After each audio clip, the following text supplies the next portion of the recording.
ଏଟା କଣ? ବାଲ୍ଟି ଭିତରେ କଣ ଅଛି? ପାଣି ହେଲା।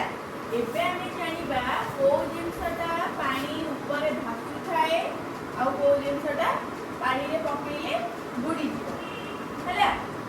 ଜାଣିବା ଏବେ ହେଲା। ଏଇଟା କଣ? ପାଣି ବଟଲ। ତା ଭିତରେ କଣ? ପାଣି ଅଛି ହେଲା। ଯଦି ମୁଁ ଏଟାକୁ ପାଣି ଭିତରେ ପକେଇବି ତାହେଲେ ଏଟା ଭାସିବ ନା ବୁଡ଼ିବ? କାଇଁ ବୁଡ଼ିବ? କାହିଁକି ନା ଭିତରେ ପାଣି ଅଛି। ଏଟା ଓଜନ ହେଇଗଲା ହେଲା। ତ ଏଇଟା ଆମେ ଯଦି ଦେଖ ଏଇଟା ପାଣି, ଯଦି ଆମେ ଏଇଟା କଣ ପକେଇଲେ ଏଟା କଣ ହେଲା? ବୁଡ଼ିଗଲା।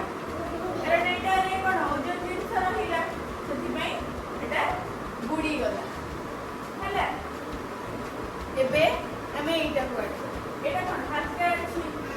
ହାଲକା ନୁହଁ ଏଟା ଧର। ଏଟା କଣ ଅଛି? ହାଲକା ଅଛି ନା ନାଇଁ? ଆ ଭିତରେ କଣ ପାଣି ପଶିଛି? ପଶିନି। ଏଇଟା ହାଲକା ଜିନିଷ। ଏବେ ଏଇଟା କଣ? ଏଇଟା କଣ ହେଲା? ବୁଡ଼ିଲା। ଆସିଲା ନା ବୁଡ଼ିଲାନି? ବୁଡ଼ିଲାନି। କାଇଁ ବୁଡ଼ିଲାନି? କାହିଁକି ଏଟା ହେଭି ଜିନିଷ ନୁହେଁ, ହାଲକା ଜିନିଷ। ହାଲକା ଜିନିଷ ବୁଡ଼ିବନି ହେଲା। ଏବେ ଏଇଟା କୁହ, ଏଇଟା ବୁଡ଼ିବ ନା ଏଇଟା ବୁଡ଼ିବ? କେମିତି ବୁଡ଼ିବ? ଏଇଟା ହାଲକା ଅଛି ନା, ଏଇଟା ବଡ ଅଛି ନା, ଭିତରେ ପାଣି ଅଛି କି? ପାଣି ନାହିଁ।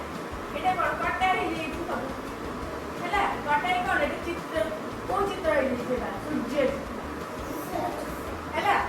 ଏଇଟା ଏଇନା ଆମେ ପକେଇବା। ଏଇଟା ବୁଡ଼ିଲା? ବୁଡ଼ିଲାନି, କାରଣ ଏଇଟା ହାଲକା ଅଛି। ହାଲକା ଅଛି ବୋଲି ଏଇଟା କଣ ବୁଡ଼ିଲାନି ହେଲା। ଏବେ ଏଇଟା କଣ? ଘୋଡ଼ି।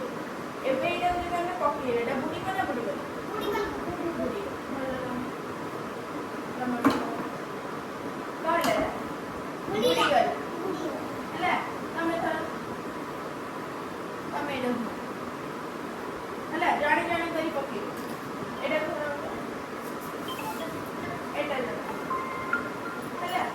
ଏବେ ଏଇଟା ମୁଁ ଯାହା କହିଲି ପକେଇବ। ଏବେ ତମେ ହାଲୁକା ଜିନିଷ ପକେଇଲ। ହାଲୁକା ଜିନିଷ କିଏ ଧରିଛି? ହାଲୁକା ଜିନିଷ ମାନେ ଯୋଉଟା ପାଣିରେ ଭାସିବ, କିଏ ଧରିଛି? ତମେ ଧରିଛ। ଏଇଟା କଣ ହେଲା? ବୁଡ଼ିଲାନି। ଏଇଟା କଣ ଅଛି? ଭାସୁଛି ହେଲା।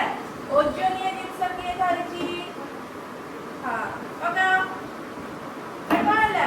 ପାଣିରେ ବୁଡ଼ିଗଲା ହେଲା। ହାଲକା ଜିନିଷ ଏବେ ପକାଅ। ଏଇଟା କଣ ହେଲା? ବୁଡ଼ିଲା କି? ବୁଡ଼ିଲାନି। ଏବେ ଓଜନିଆ ଜିନିଷ ହାଲକା ସେ ପକାଅ। କଣ ହେଲା? ହାଲକା ସେ ପକେଇଲେ ବି ଏଇଟା ବୁଡ଼ିଗଲା ହେଲା। ଏଇଟା ଓଜନିଆ ଜିନିଷ, ଏଇଟା ହାଲକା ଜିନିଷ ହେଲା। ଏବେ ଆମେ ତେଲ ଦେଖିବା। ଏଇଟା କଣ? ଏଇଟା ହେଲା ତେଲ। ଏଇଟା ଯଦି ଆମେ ତେଲକୁ ପକେଇବା ଏଇଟା ବୁଡ଼ିଯିବ ନା ଭାସିବ? ଭାସିବ ହେଲା। ଆମେ ଏବେ ତେଲଟାକୁ ପକେଇବା।